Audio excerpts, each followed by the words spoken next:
Assalamualaikum warahmatullahi wabarakatuh.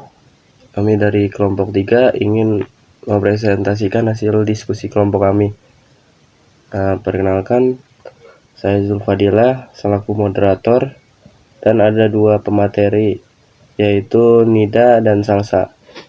Pengertian metode mau'izah dalam pembinaan akhlak. Pembinaan merupakan suatu kegiatan yang mempertahankan dan menyempurnakan apa yang telah ada. Pembinaan akhlak merupakan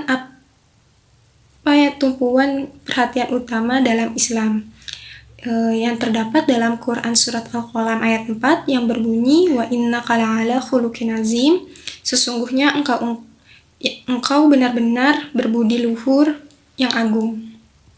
Maka dapat disimpulkan bahwa metode mau'izah yaitu upaya memberikan nasihat tentang kebenaran dengan cara menegur, mengajak, dan memberi petunjuk disertai dengan penjelasan tentang baik buruknya suatu hal. Metode ini sangat efektif untuk membentuk keimanan anak dan mempersiapkannya secara moral, spiritual, dan sosial emosional. Selanjutnya, keteladanan Nabi Muhammad SAW. Beberapa keteladanan Nabi Muhammad antara lain yaitu yang pertama, keteladanan dalam beribadah.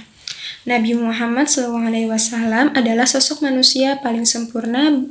Beliau selalu menjaga kewajibannya sebagai hamba Allah, yaitu beribadah kepada Allah Subhanahu wa Ta'ala. Yang kedua yaitu keteladanan dalam akhlak. Di dalam diri Nabi Muhammad SAW terkumpul sifat utama yaitu rendah hati, lemah lembut, jujur, tidak suka mencari-cari cacat orang lain, sabar, dan tidak ngaku. Yang ketiga yaitu sebagai seorang dai atau dakwah. Metode dakwah yang diajarkan oleh Nabi Muhammad yaitu bersifat bijaksana dan tidak mempersulit. Yang keempat, keteladanan di tengah-tengah masyarakat. Nabi Muhammad ramah dan dalam pergaulan, rendah hati dalam bermasyarakat, dan senang bermusyawarah. Selanjutnya ada sifat-sifat wajib bagi Rasulullah, yaitu yang pertama sidik, yang kedua amanah, ketiga tablik, dan keempat fatonah. Yang dimana sidik ini yaitu artinya jujur, yang dimana Rasulullah SAW tidak pernah berbohong atas ucapannya. Jauh sebelum Nabi atau Rasulullah diangkat sebagai Nabi dan Rasul, beliau di zaman kanak-kanak pun tidak pernah berbohong dan diangkat gelar dan memiliki julukan yaitu Al-Amin. Yang kedua itu ada amanah, yang dimana dalam buku akhlak dan etika ini manusia harus memegang amanah, yang dimana Rasulullah SAW tidak pernah mengingkari atas omongannya, atas perilakunya, menekankan manusia meninggalkan sifat khianat, yaitu mengingkari titipan, janji, dan kewajibannya. Yang ketiga tablik, yaitu artinya menyampaikan, yang dimana Rasulullah SAW selalu menyampaikan segala sesuatu yang diwahyukan dari Allah kepada umatnya, meskipun terkadang ada surat yang menyindirnya, yaitu surat seperti surat Abasa, di mana Rasulullah mendapat teguran langsung dari Allah pada saat Rasulullah memalingkan mukanya dari Abdullah Ummu Maktum yang meminta diajarkan suatu perkara sama sekali tidak disembunyikan oleh beliau.